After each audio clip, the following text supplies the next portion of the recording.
ओम श्री परमात्मने नमः। ओम मंगलम भगवान विष्णु मंगलम गरुड़ध्वजं मंगलम पुंडरीकाक्ष मंगलाय तनोहरि। गीतायाध्ययनशीलस्य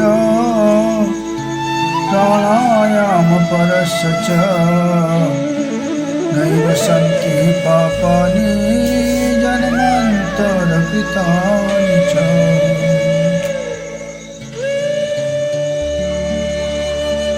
नर्मदायै नमः प्रातः नर्मदायै नमः निशि नमस्ते नर्मदे देवी त्राहिमां भवसागरा। माँ नर्मदा जी के पावन उत्तर तट दमगढ़ अमरकंटक पर्वतमाला के पाददेश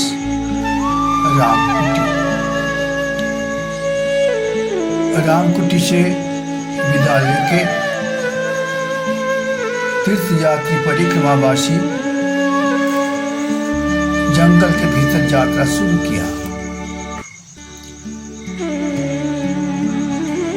रास्ते के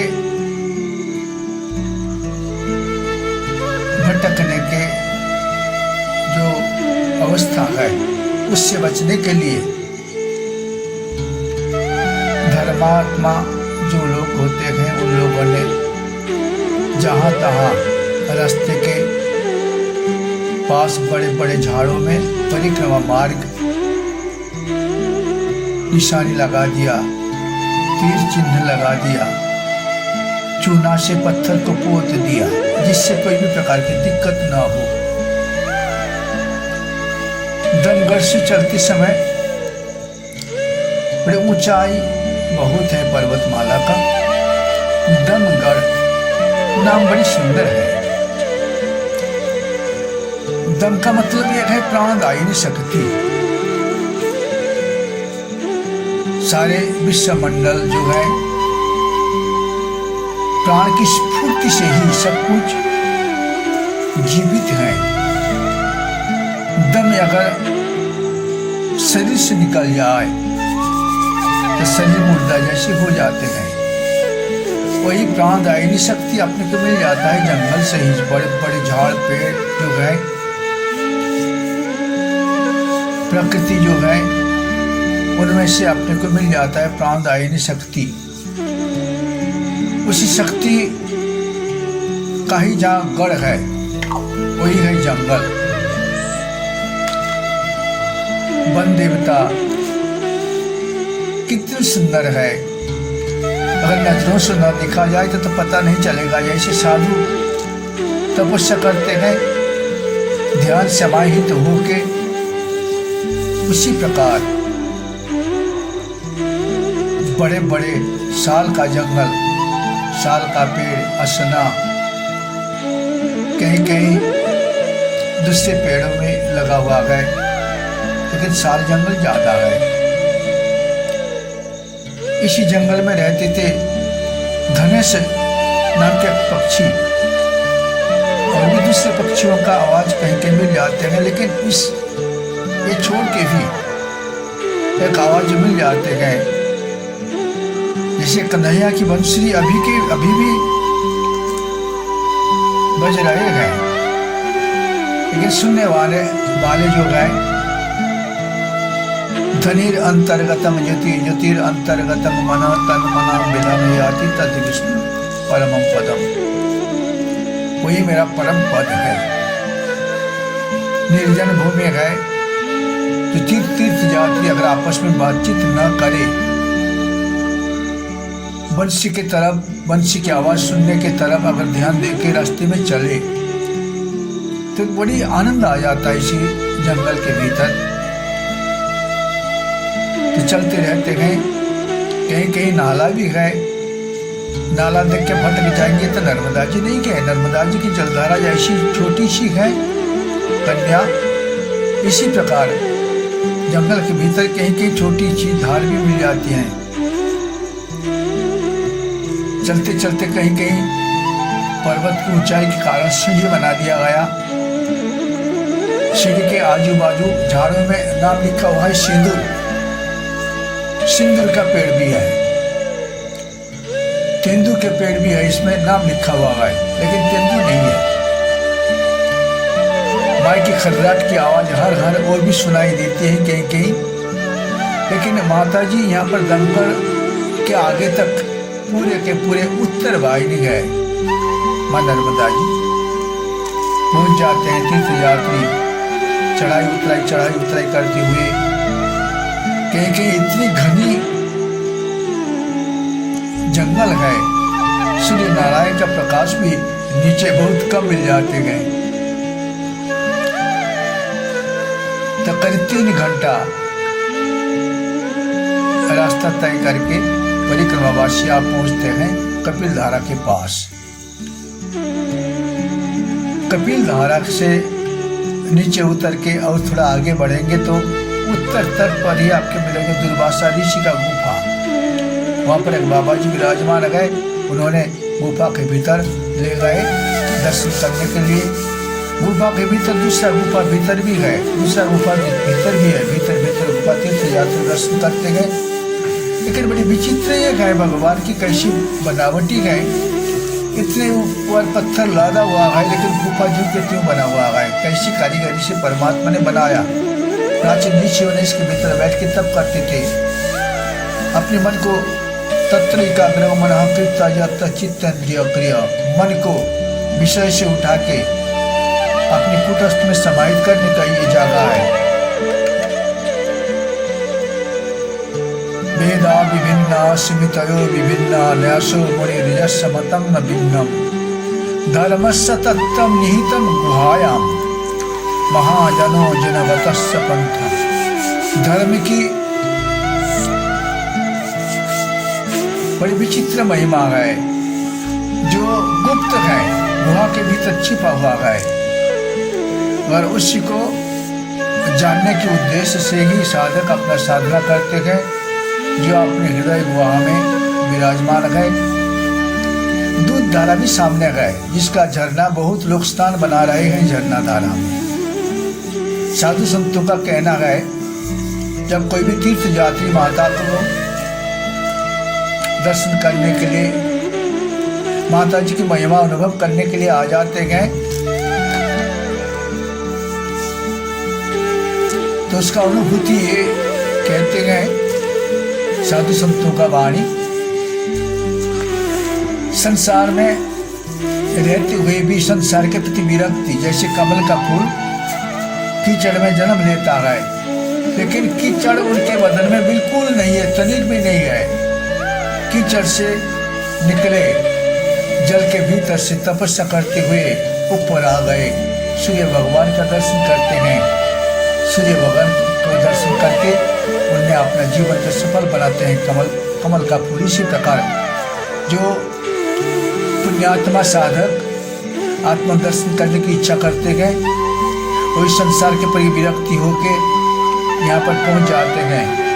माता जी ने उनको चिपका लेते हैं अपनी छाती में, चिपका के उनको चुमा लेते गए, और माता जी के स्तन से ही अपने आप जो धारा निकलती है वही है दूध धारा। जब दूध धारा नीचे जल गिरती है तब सफेद कलर दिखते हैं। अनुभव होगा ये जैसी माई की जलधारा उनके प्यारे पुत्र उनके पास आ पहुंचे हैं। अमरकंटक पर्वतमाला के ऊपर इतनी कठिनाई सहते हुए सागर जी से लेकर यहाँ तक आने में बहुत समय लग जाते गए।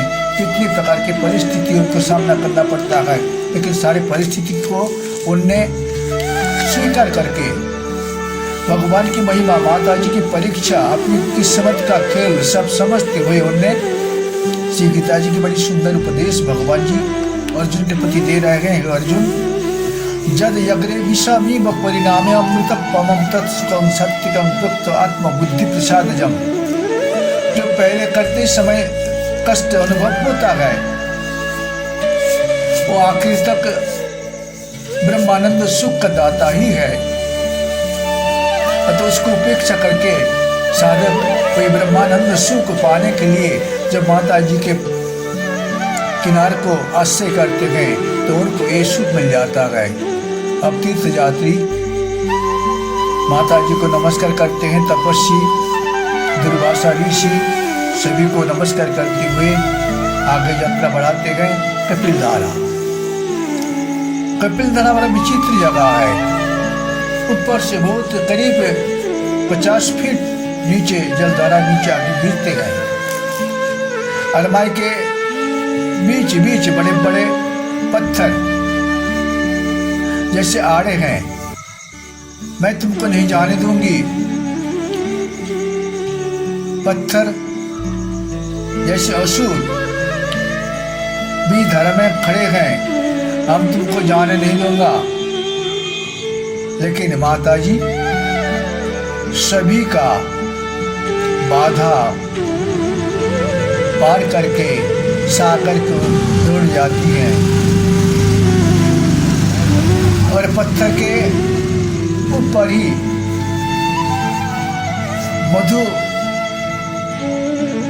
मधुमक्खियों का छत्ता है।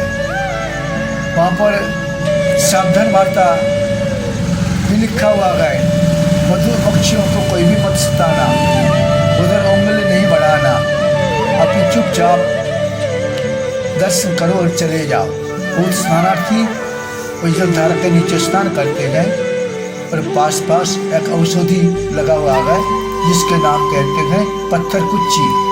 वो भी जो आयुर्वेदिक लगता रहे उसको प्रयोग में लेते हैं और ऊपर आ जाते हैं। ऊपर अब माई जी की जलधारा पश्चिम दिशा की ओर यात्रा कर रही है। कपिलधारा के पास साधु संतों का निवास भी है। उत्तर तट है। एक मीराबाई नाम की माता जी पास में रहती है। धीरे धीरे यात्रा कर रहे हैं जंगल के भीतर से ही। अब माई की रूप अब देख के अनुभव करेंगे जैसी छोटी सी बच्चा अभी अभी जन्म ली है, जमीन पर बिछौना में सोए हुए हैं, उस प्रकार माता जी को दर्शन करके आपको पता चलेंगे ये छोटी सी धार है। अब आप पहुंचते हैं बिल्कुल शीर्ष स्थान पर जहाँ पर माता जी की चरण कमल है। अमरकंटक पर्वतमाला माता जी की चरण पादुका ही है। अब माया की कुंड जो है यहाँ पर पिता पुत्री की मंदिर है, शिव जी की मंदिर और नर्मदा बाई की मंदिर दोनों आमने सामने है। वहाँ पर तीर्थ यात्री नहीं जाते गए, परिक्रमावासी को जाना वहाँ पर निषेध है।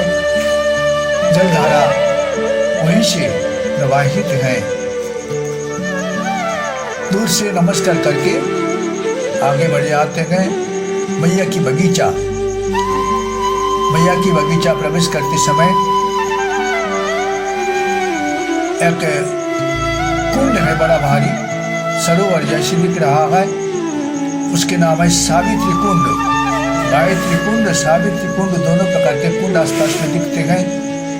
अब उसी कुंड के पूरब छोर होके तीर्थ यात्री आगे बढ़ के माता जी की बगीचा, सही है नाम जैसे माता जी की बगीचा उसी प्रकार भूमि भी है। अब पहुंच गए। तीर्थ यात्री भीड़ लगा हुआ है, दर्शनार्थी का भीड़ लगा हुआ है। जय जयकार दे रहे हैं, माता जी की पूजा कर रहे हैं। जय जगदानंदी भैया, भोली भाली नच रहे हैं, गा रहे हैं, पूजा कर रहे हैं, जल खींच रहे हैं, जल भर रहे हैं। पंडित जी बड़ी शोर गोर से मंत्र पाठ कर रहे हैं। पुष्पांजलि देके शीशी पुनराय जल भर के तीर्थ यात्री नमस्कार करके माता जी से प्रार्थना करके यात्रा करते हैं कि माता जी मैं आपके पास बड़ी कठिनाई आपके दया से पहुंच गया। अगर मेरे चलते समय उत्तर तट की यात्रा करते समय पैर तले जान किंवा अनजान में कोई जीव जंतु और कई मुझसे गलती हो चुका हो तो आप सारे को सारे क्षमा कर देंगे। और आगे दक्षिण तट में इसी प्रकार जैसे मैंने उत्तर तट में शांतिपूर्वक यात्रा समापन किया, उस प्रकार दक्षिण तट भी मैं समापन कर सकूं। ऐसे आशीर्वाद मुझे प्रदान करें और मेरे दोष जो हैं, मैंने जो गलती किया इसको क्षमा करने का आप कृपा करें। माता जी को के चरणों में बार बार नमस्कार। कर चरण कृतंगवा काय जंकर जंगवा श्रवण नयन जंगवा मान संगवा पराधम भीतम बहितम वा सर्वम एतत् क्षमस्व। जय जय करुणाब्धे श्री महादेव शंभो, श्री महादेव शंभो, श्री महादेव शंभो। नमस्कार करके तीर्थ यात्री आगे यात्रा करते हैं। ओम नमो भगवते वासुदेवाय, ओम नमो शिवाय, ओम नमो शिवाय।